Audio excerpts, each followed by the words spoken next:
Thanks, Rita. Welcome to Wales Today. I'm Lucy Owen. The headlines. Tens of thousands of homes and businesses could be without water after a pipe bursts at a treatment works in Dolgarrog in Conwy. The main problem is there's no drinking water and there's none available to buy.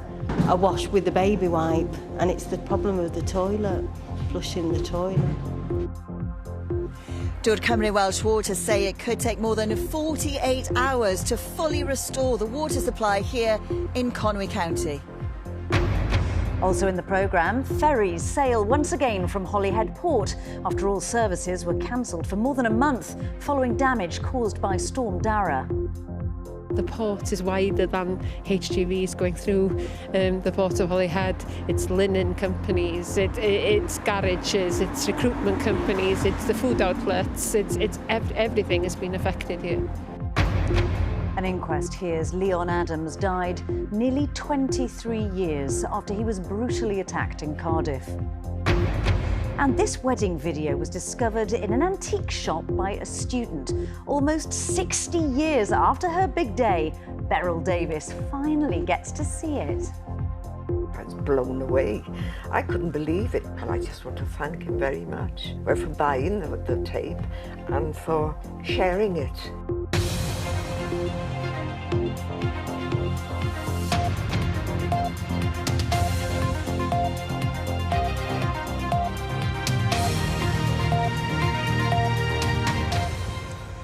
Noswaith, good evening. Businesses and schools have closed and as many as 40,000 homes in Conwy County could be without water for at least another 2 days as work continues to fix a burst pipe at a treatment plant. Welsh Water say they're working hard to fix the problem, but that the burst water main is 2.5 metres beneath a riverbed and operates under very high pressure. Well, let's head over now to Conwy and to Jen, who's at one of the sites forced to close. Jen.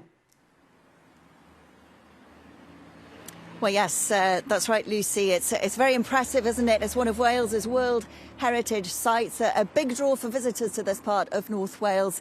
But today, Conwy Castle, along with other sites and schools and businesses across the county, well, it was closed because it didn't have any water. And that's because, as you mentioned, of a burst water pipe in Dolgarrog, which is about 7.5 miles south of here up the Conwy Valley. Now, to give you an idea of the scale of this problem, last night, Welsh Water said that 8,000 properties were without water and that 33,000 properties were at risk of losing theirs.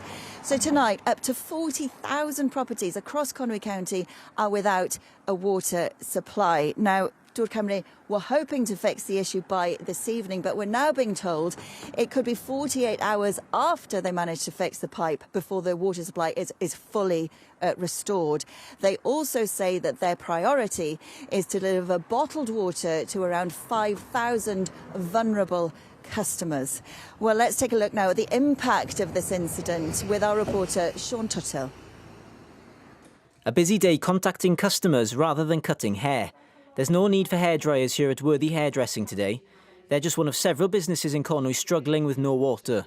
It's not knowing when we can open again, and because we have been so busy, it's booking people back in as well for their appointments. Everyone's been okay, but it's just not knowing when we can function properly again.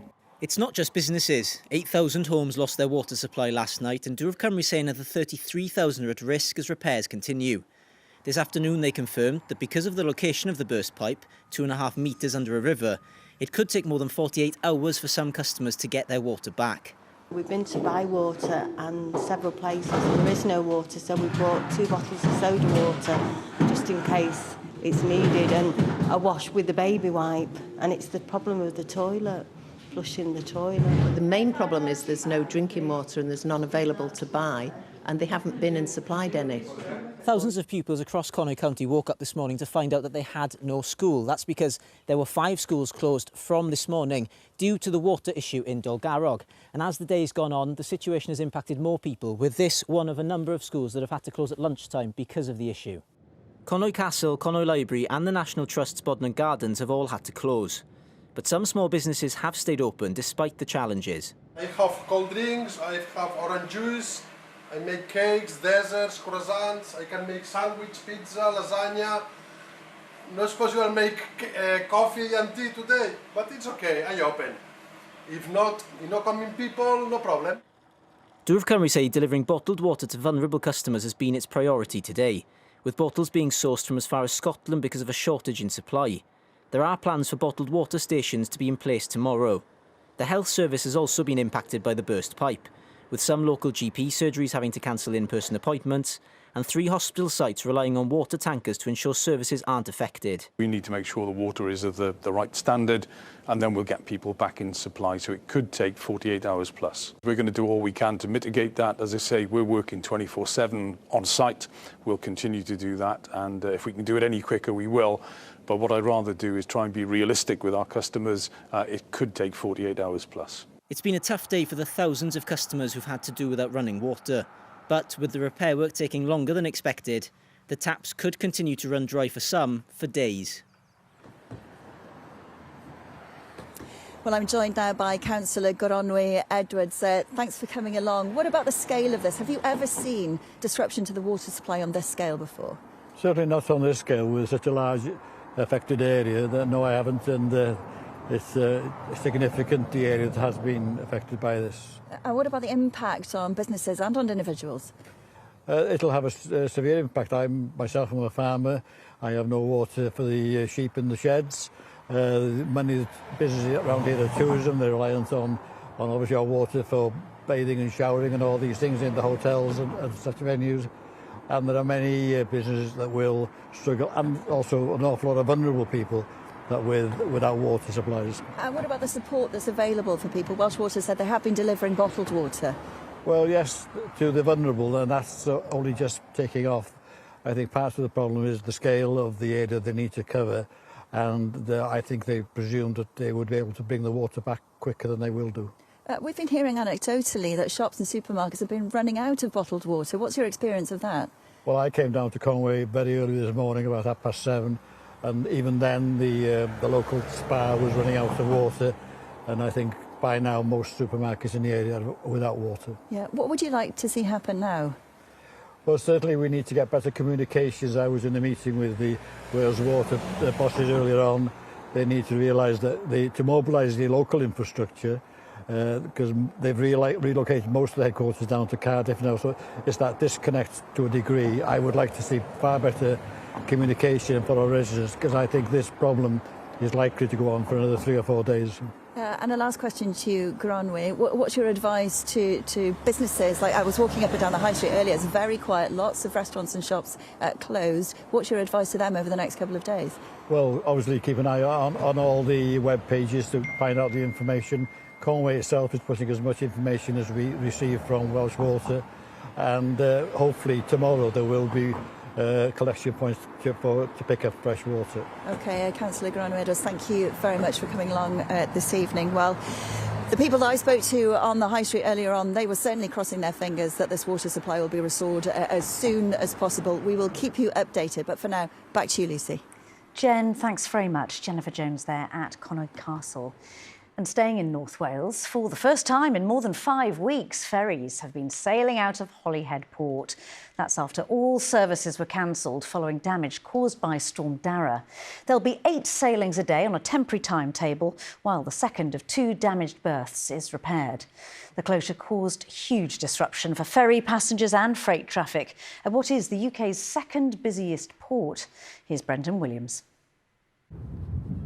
A new dawn and a very welcome sight. Lorries boarding a ferry at the once again operational port of Holyhead. The first crossings for 6 weeks after Storm Dara caused structural damage, collapsing part of one of its terminals. A full closure followed, causing a logistical and financial headache for the port's owners, as well as for hauliers, passengers and business owners across the local area. We have actually had 147 bookings cancelled. If you take an average of £100 a night, that's £14,700. On top of that, you have their spends over the bar, the breakfast, if they're having an evening meal. So actually, we've lost considerably more than that. We also have coach parties, and they go across to Ireland and the way back, and we've lost they had to cancel theirs as well. So yeah, we've noticed we've taken quite a substantial hit. Linda opened this charity shop just a month before the shutdown. I think the first thing we noted was the footfall. That decreased rapidly and quite quickly, really, because the workforce of both the Stena companies, the ferry companies, of course, they've had to move. So before that, we were getting staff calling in before the shift, after the shift. That's all gone now. And also the ferry customers. For the thousands of passengers, for all the hauliers and the other businesses affected by this closure, that is what they've been waiting to see. Ferries up and running again, and for them this has been a long time coming. But despite today's partial reopening, the local MP says Holyhead will continue to suffer in the coming weeks and is calling for support for those affected. Now is important that actually we recognise the impact that on everyone involved, and that we recognise that the port is wider than HGVs going through the port of Holyhead. It's linen companies, it's garages, it's recruitment companies, it's the food outlets, everything has been affected here. The Welsh Government says it'll consider the results of a survey on the impact on businesses, which is currently being carried out by Anglesey Council, before deciding its next steps. There's no ballpark financial cost to this at this moment in time. All of our efforts have been on getting the port reopened, making sure that whilst the work that's taken place is concluded, we get alternative sailings to and from Ireland. As construction work continues on the second damaged terminal, there is little doubt Storm Dara has wreaked financial havoc for many, all of whom will now be hoping for calmer times ahead. An inquest has heard that 47-year-old Leon Adams died nearly 23 years after he was brutally attacked in Cardiff. He was found unconscious near Grangetown train station and was left with severe brain injuries. Stephen Fairclough reports. Leon Adams was 24 when he was attacked at Grangetown station in the early hours of February the 14th, 2002. That night he'd been working in a Cardiff city centre pub and was seen on CCTV before the attack. The case appeared on Crime Watch. CCTV shows him walking down St Mary Street, maybe heading home, and certainly there's no one with him. He was found a few hours later on the ground covered in blood. His wages, £130, were missing. The inquest heard that the attack here near Grangetown station was central to the death of Leon Adams nearly 23 years later, that he'd suffered brain damage during the attack and that his death was likely to be linked to the trauma he received that night. Leon spent 2 years in a coma. All his limbs were paralysed. He needed constant care. Thousands of pounds were offered to catch his attackers, but they were never found. In 2018, Leon's mother said he often asked and wanted to know why he was attacked. His cause of death on Boxing Day was given as septicemia contributed to by traumatic brain injury. South Wales Police say there has been a thorough investigation, but the case is not closed and they will act on any new information.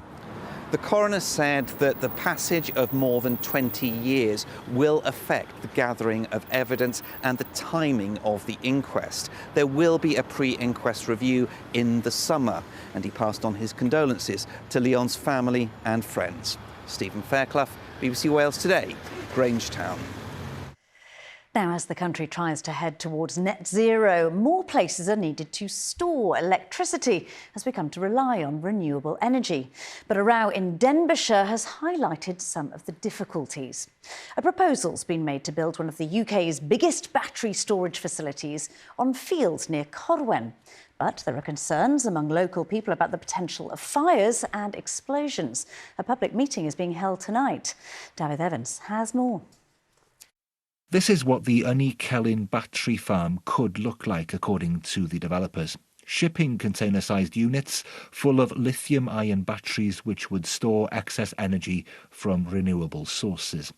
With demand for electricity in Wales expected to double over the next 2 decades, these sites are seen as helping ensure a more stable, clean energy supply. But some locally fear they could pose a big risk. These batteries are prone to catching fire, to exploding and to emitting lots of very hazardous toxic gases. I don't think that anyone can guarantee the safety of everybody around it should there be an incident. Will the fire service be able to cope? If a fire in one container spreads to another container, then you've got a potential catastrophe. The UK government says such fires are extremely rare and that safety standards for the industry are high. Other similarly sized projects are in the pipeline in the UK, on brownfield or in industrial locations.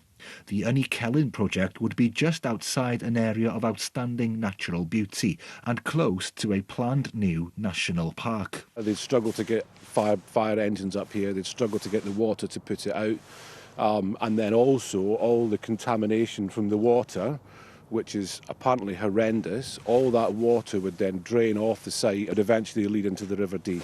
The developers Nat Power say safety is paramount, with advanced battery technology, fire safety measures developed with the local fire service and a sustainable drainage system all part of the project. They insist the Ynni site is the most suitable location along the existing overhead transmission lines. They added that a £1 million annual fund would be created to support local projects.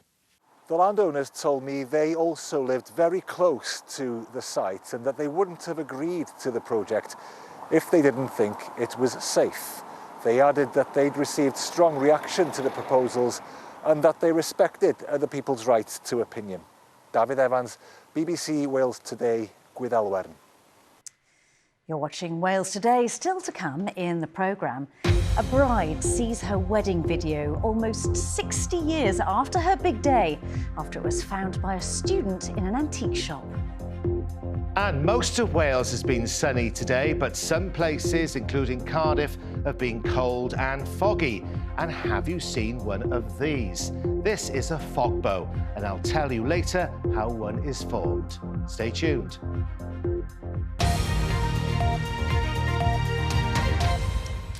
Now, how's your French, or your Spanish for that matter? Well, the number of pupils in Wales studying GCSE French has more than halved in almost a decade, with other modern languages like Spanish and German also seeing numbers fall significantly since 2015.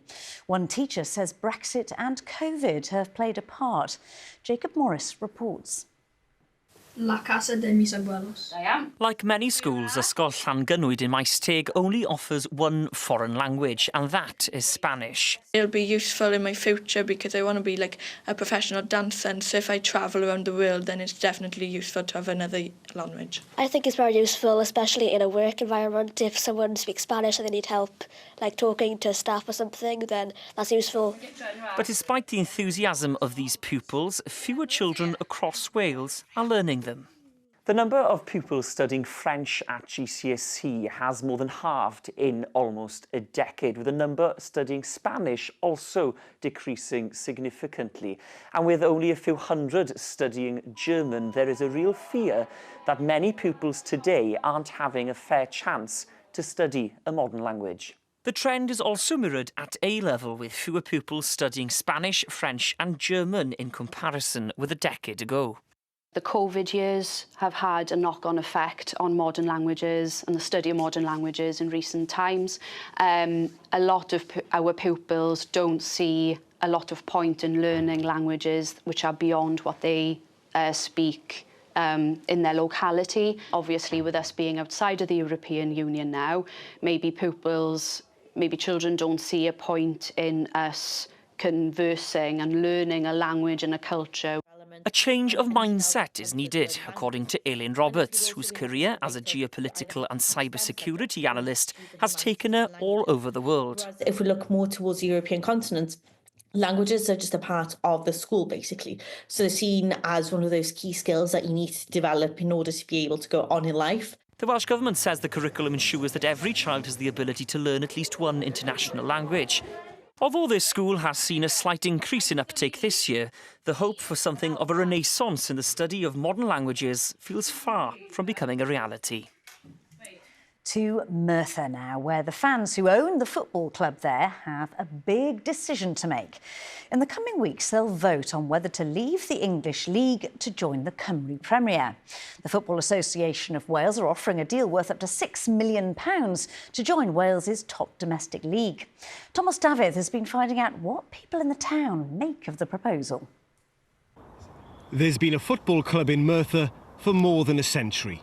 Since 1908, they've played in the English League. But could that be about to change? When the club is successful, which it is at the moment, crowds at 1,700 here for the last 2 or 3 home games. Some would say that the standard in English pyramid is better. That there are 3 or 4 teams in the Welsh Prem could quite easily match what Merthyr are doing to an extent. And there are people here who've watched Merthyr for 30, 40, 50 years and more, who want to stay and keep that historical factor. 1987, Merthyr's semi-professional players stunned Serie A giants Atalanta in the European Cup Winners' Cup. The scorer of the opening goal that day is now club ambassador. Playing league football week in, week out is wonderful, but the big attraction is always playing European football. As TNS, I've done Wales proud this year. You know, I'm sure the Welsh FA would like to involve Merthyr and to get those glory days back again.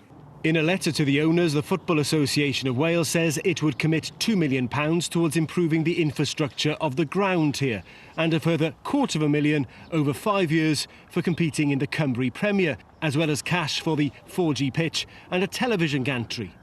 The FAW claims the financial package on offer is worth up to £6 million. So is anybody here tempted? It'll be a downward step. It's looking very likely we'll have at least promotion, if not win the championship this year. And that's one step near to the Football League, which is what all the fans have always wanted. Torn really between the two, because it's money both sides really. You know, we've got the FA Cup on one side, and we go through the pyramids like Wrexham, or you're stuck in one league like Cymru Premier. Playing Aberystwyth and every week is not the best, you know. All of the issues will be explored at a meeting tonight. Then it's up to the fans who own this club to vote. A result is expected within weeks. Now, just imagine being sent footage that you didn't know existed of your wedding nearly 60 years ago. Well, that's what happened to 79-year-old Beryl Davies, who married her late ex-husband Griff in a village near Cardigan in October 1966. The film reel was bought by a film student while on holiday in the town, and a post on social media led him to the bride herself. Our reporter Mallory Williams went to meet her. The wedding film from 1966 that this bride didn't know existed. And the cake. Yeah. Mum made the cake. And now she gets to show it to her daughter. My goodness, look at this. Look at the colours. Yeah. Oh, you and Dad? Yeah. Wow. The reel of Beryl Davies and her late ex-husband Griff's wedding day in Llechrid near Cardigan was found in an antiques shop in the town by a film student. And after a post on social media, it was shared for the first time with the family. I couldn't believe it because Mal, my brother, phoned me Sunday morning. And he said that this gentleman, Martin, had gone into the antique shop. I thought he was having a joke with me. It was quite emotional because obviously lots of people in that video, they're no longer with us. And seeing the day in colour again. I know. There were mixed feelings, obviously. But honestly, the text messages, the phone calls, oh my goodness me. I have the digitizer with me. This is the one I used to scan the film. And meet Martin, the film student who bought the reel for a £5. Purely out of curiosity, I had no intention of finding whatever was on that and sending it to someone. But because it was someone's wedding video, that's so personal to the people in the video that I had to try and find who was the family. I wish I was there to see their reactions because that's so special to them. Well, Beryl is certainly pleased. Incredible, honestly, and everybody's blown away by the story. Although she and Griff both remarried, this memory that's been treasured for almost 60 years is now more vivid than ever. Amazing story, and wasn't Beryl a beautiful bride? Time now for a look at the weather. Sunny for most of us, but foggy in places too, Derek. That's right, Lucy. Yes, a big contrast in our weather today. Lots of sunshine for most of us, sunny in Cliro, in Powys, but parts of the south stayed stuck in the fog and quite chilly too. It was eerie in Cardiff Bay today, the fog really suppressing the temperature, but a different story in Crickhowell, where the hills and mountains were basking in sunshine with a dragon's breath trapped in the valley below. And we've seen a wide range in temperature today, only 4 Celsius in Usk and Monmouthshire, up to 12 in Bala in Gwynedd, that's 54 Fahrenheit. And have you seen one of these? This is a fog bow spotted by one of our weather watchers in Chepstow today, and a fog bow was also seen in the Elan Valley near Rhaeadr yesterday. How are fog bows formed? Well, we need sunshine with that interacting with water droplets in mist or fog. They're not as common as the standard rainbow. On with the forecast, clear in parts of mid and north Wales this evening, but cloud will increase overnight. Again, a few mist and fog patches and a frost for parts of Powys and the northeast, where temperatures will fall to freezing in Welshpool. Notice, though, it will be milder in the west with a southerly breeze, about 8 Celsius in St David's. A ridge of high pressure will maintain the mostly dry and settled conditions tomorrow. Most of the country will start off cloudy in the morning, a few mist patches, but brighter than today in Cardiff and the Vale of Glamorgan. And during the afternoon, more places should brighten up with some sunny intervals. The top temperature around 6 to 9 Celsius. The wind light for many of us, but breezier in the west. Now, on to the weekend. It is going to stay mostly dry and settled. We'll see some sunshine, but again, areas of low cloud, mist and fog. It will feel a little bit chilly over the weekend with overnight frost in places. And then on Monday, a weak front will bring a little rain and drizzle.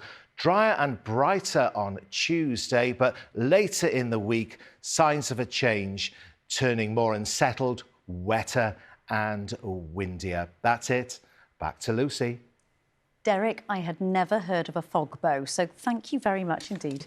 A reminder of our top story tonight. Businesses and schools have closed, and as many as 40,000 homes in Connaught County could be without water for at least another 2 days as work continues to fix a burst pipe at a treatment plant.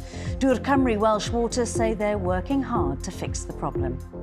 And that's Wales Today. We'll be back with the latest after the BBC News at 10, but from all of us on the programme, thanks for watching and have a great evening. Hwyl fawr.